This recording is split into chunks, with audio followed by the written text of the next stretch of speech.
Polisi Peduli Pengangguran atau saya singkat dengan Poliran ini akan saya coba kedepankan. Ya, tentunya kita tidak bekerja sendiri, ya. Dan ini menjadi program unggulan Polda Banten. Program Polisi Peduli Pengangguran, Poliran, adalah program di mana Polri hadir sebagai wujud peduli atau ikut serta atau andil dalam mengatasi masalah pengangguran. Sebagaimana program ini selaras dengan program pemerintah untuk mewujudkan ketahanan pangan, mengurangi angka pengangguran, menciptakan lingkungan yang sehat, serta meningkatkan kesejahteraan ekonomi masyarakat. Konsep yang dihadirkan dengan cara Polri bekerja sama dengan stakeholder terkait untuk bisa mengatasi masalah pengangguran dengan cara melakukan 3M: merekrut, melatih, dan menyalurkan.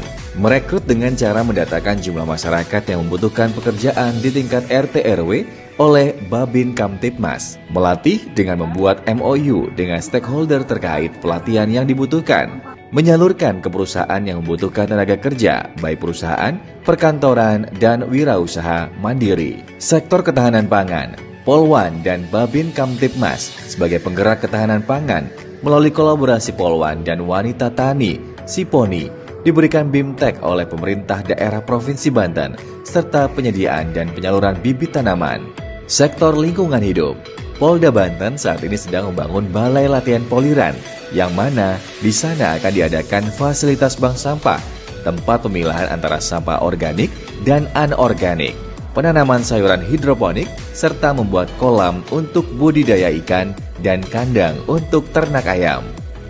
Dengan program Poliran ini diharapkan dapat memberikan kontribusi nyata dalam ketahanan pangan, mengurangi tingkat pengangguran, dan meningkatkan kesejahteraan masyarakat. Selain itu, Polda Banten juga mendukung program pemerintah dalam mengatasi stunting di wilayah hukum Polda Banten.